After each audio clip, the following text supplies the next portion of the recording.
Saludo a todas las personas que están siguiendo este curso, líderes de todos los países del espacio iberoamericano. Realmente bienvenidos, un placer estar con ustedes, aunque sea así virtualmente en esta ocasión. En este vídeo que vamos a grabar, abordaremos el concepto de Iberoamérica y la evolución del espacio iberoamericano después de 25 años de cumbres iberoamericanas. Posteriormente trataré de referirme al desarrollo y funcionamiento institucional de nuestro espacio y voy a hacer especial énfasis en lo más importante de nuestro valor agregado, como la cooperación sur-sur y triangular. Concluiremos con una breve reflexión sobre el poder blando de Iberoamérica y los principales desafíos que enfrenta la región de cara al futuro. Así que, comenzamos. Bien. Contrario a lo que algunos piensan, el concepto de Iberoamérica no es una invención reciente, ni algo que surgió de los gobiernos o las instituciones. Tampoco es algo que surgió desde la península ibérica, como muchos suponen. La primera mención a un proyecto iberoamericano, de la que tenemos noticia en nuestras investigaciones, data de la primavera de 1854, siglo XIX. Y es un término acuñado por un grupo de jóvenes españoles y latinoamericanos que se reunían en un café de París para hablar de política. Fue en el marco de esa tertulia en que decidieron crear una Liga Iberoamericana para garantizar la seguridad y la prosperidad de la región. La idea cobró su primera forma institucional por ahí de 1885, con lo que se llamó la Sociedad Unión Iberoamericana, un colectivo integrado por diplomáticos, intelectuales y empresarios de ambos lados del Atlántico.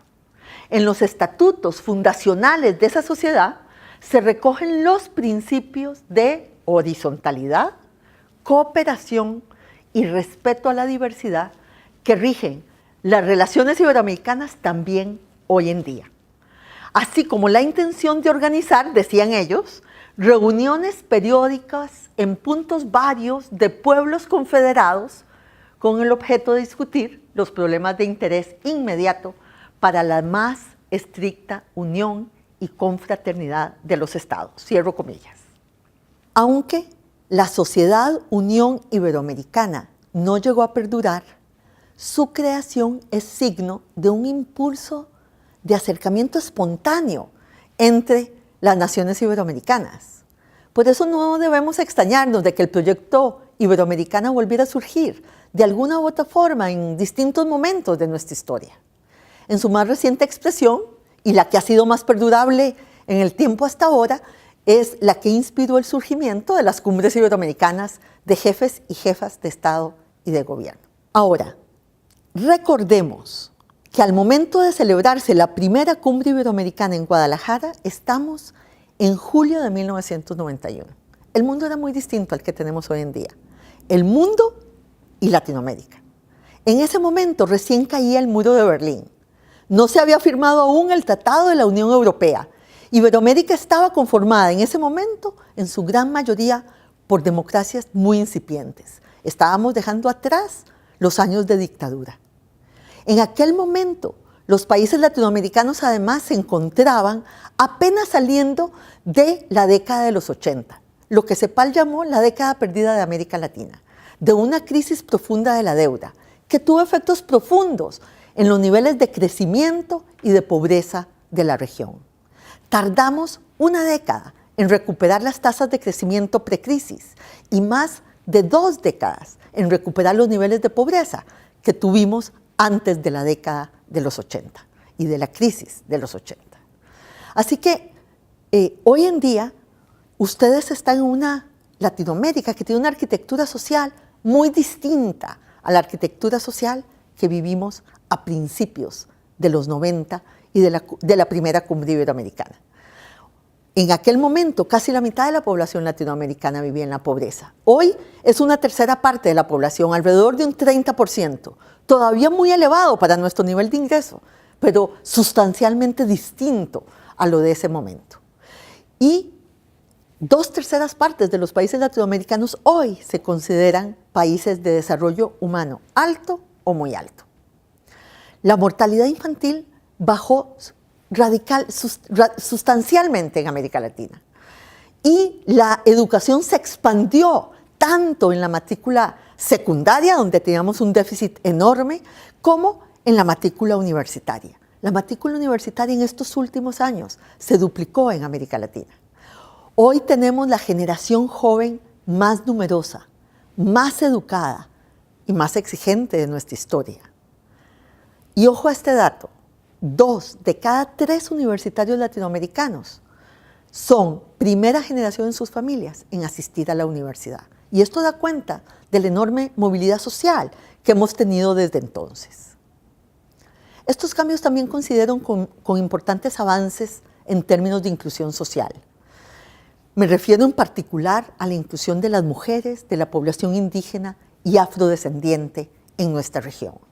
Si bien somos conscientes de que aún persisten muchas desigualdades en América Latina, no es menos cierto que se hizo un esfuerzo importante en los últimos años de crecer con igualdad y de afrontar tanto las desigualdades de ingreso como las desigualdades horizontales, o sea, las desigualdades entre grupos de la población. Como consecuencia de estos cambios, las relaciones entre España y América Latina se volvieron también relaciones distintas. Ya no eran relaciones verticales, sino ahora son relaciones más horizontales y más simétricas. El proyecto iberoamericano ha venido evolucionando para reflejar los cambios que hemos vivido desde la primera cumbre iberoamericana. Porque en estos 26 años hemos pasado de ser solo una cumbre de jefes de Estado y de gobierno a ser luego una conferencia que incluía además las reuniones sectoriales y de ministros y de parlamentos y de la sociedad civil. Y hoy lo que nos hemos propuesto es evolucionar de ser una conferencia a ser una comunidad iberoamericana. ¿Qué significa esto? Significa una comunidad de 22 países que se relacionan entre sí de manera simétrica, horizontal y respetuosa. Ahora, todo esto al principio se desarrolló sin una institución por detrás. Las cumbres eran un mecanismo de cumbres. Cada país organizaba la cumbre cuando le tocaba organizarla, pero no había una institucionalidad. Para dar apoyo a ese proceso, se crea la Secretaría General Iberoamericana 14 años después, la primera cumbre en 1991, y la Secretaría General Iberoamericana en realidad comienza sus funciones en el año 2005. ¿Para qué se crea la CEGIP? Se crea para coordinar e impulsar los programas de la cooperación iberoamericana y para dar apoyo a las reuniones de los jefes y jefas de Estado y de Gobierno.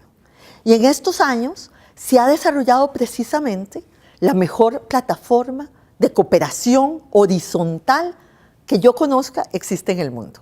No por su monto, ciertamente, pero sí por su naturaleza y funcionamiento. Esta es una cooperación que corresponde a esa evolución de las cumbres iberoamericanas. Es una cooperación solidaria, voluntaria, basada en los intereses de los países y en sus capacidades. Es una cooperación en que los países nunca pierden la capacidad de la toma de decisiones. Y por eso es distinta a muchas de las cooperaciones que conocemos en el ámbito internacional. Para poner en perspectiva esta plataforma de cooperación, déjenme darles este dato. La cooperación sur-sur y triangular en Iberoamérica se ha multiplicado en estos años por un factor de 8 y ya hay vigente casi 380 iniciativas de países iberoamericanos con otras regiones en desarrollo, como África, Asia y el Caribe no iberoamericano. No hay duda de que esto nos ha convertido en un referente mundial de cooperación sur-sur y triangular, algo que adquiere mucha importancia en el marco del cumplimiento de los Objetivos de Desarrollo Sostenible, donde uno de los instrumentos que se ha dicho son más importantes precisamente para cumplir los objetivos es un partenariado global y una cooperación sur-sur mucho más dinámica y de mucha mayor calidad, cosa en la que Iberoamérica se ha posicionado con un liderazgo indiscutible. Paso ahora a hablar del segundo tema que les decía inicialmente, de la apuesta por el poder blando que hacemos en el espacio iberoamericano, que es lo que me parece una apuesta por el futuro. Reconozcamos que nos enfrentamos a un mundo que está apenas realizando su transición hacia un nuevo orden internacional. Es un contexto global fluido, incierto, de giros imprevisibles.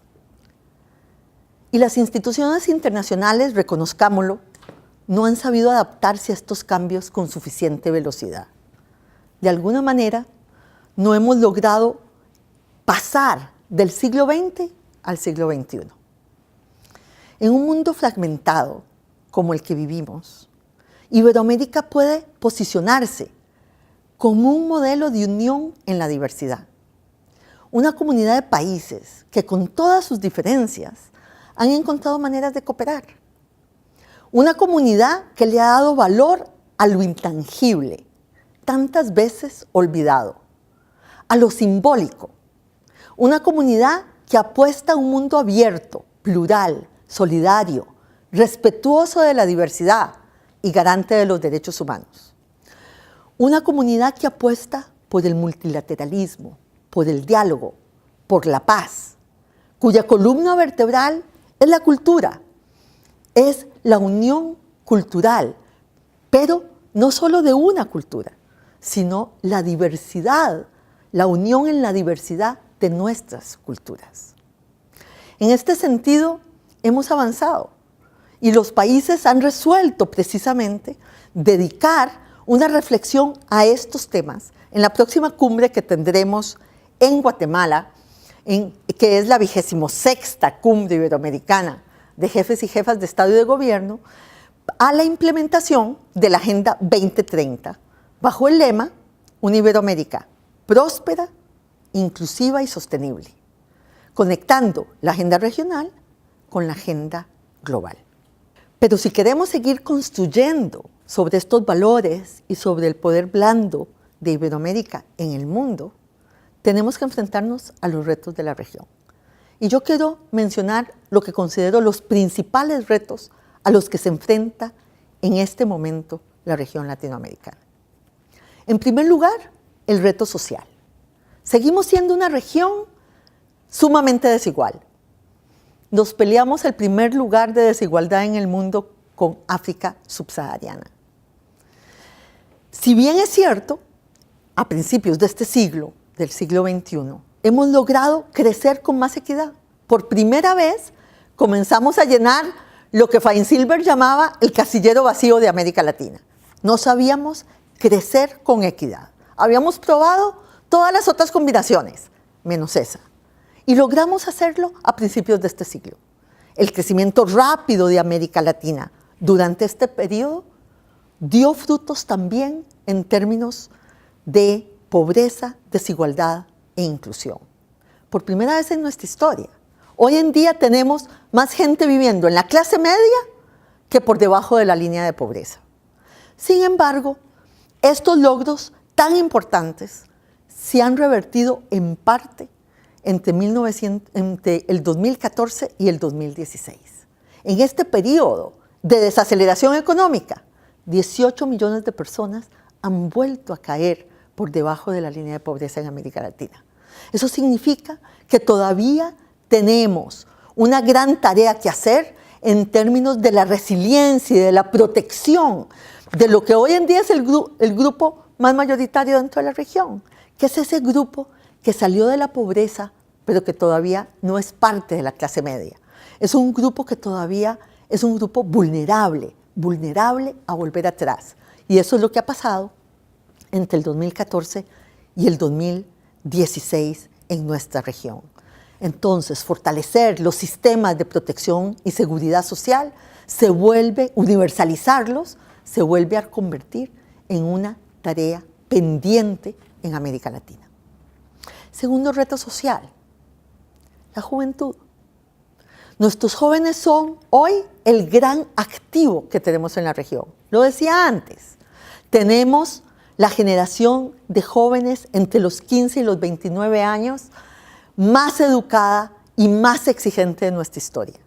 Sin embargo, sus posibilidades de integrarse en el mercado laboral de una manera con mucha mayor calidad, hoy en día está en veremos.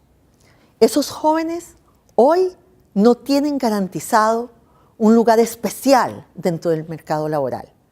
Tendremos que asumir la tarea de la educación, no solo desde el punto de vista del acceso, sino desde el punto de vista de la calidad. Esa es la tarea pendiente que tenemos para efectivamente lograr una inserción de calidad de nuestra población en el mercado laboral y asumiendo las tareas de la cuarta revolución industrial que nos presenta una economía en permanente y acelerada transformación. Uno entonces esto a lo que tenemos como el principal reto económico de la región. Crecimos muy aceleradamente a principios de este siglo, especialmente por el precio de las materias primas y de los alimentos que nos llevó a un crecimiento acelerado.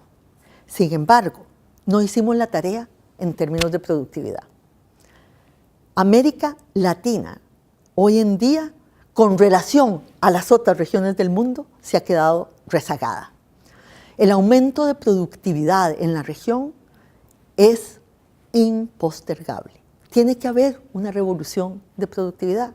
Tiene que haber mucho más innovación en nuestras empresas. Tiene que haber más emprendimiento. Tiene que haber un ecosistema que permita a las pequeñas y medianas empresas ser empresas, no en la informalidad, sino empresas tecnológicas de la cuarta revolución industrial. Esa tarea en América Latina es fundamental si queremos retomar un crecimiento acelerado en los años por venir y si queremos generar los empleos de calidad que esos jóvenes que mencionábamos antes van a poder asumir en el futuro. Tercer reto, el reto del financiamiento del desarrollo. Muchas tareas por delante en educación, en seguridad social, en salud, en la equidad territorial, en la infraestructura. América Latina tiene que duplicar su inversión en infraestructura, duplicar su inversión en innovación, investigación y desarrollo si queremos efectivamente asumir el reto de la productividad. ¿Y cómo vamos a financiar eso con nuestras estructuras tributarias?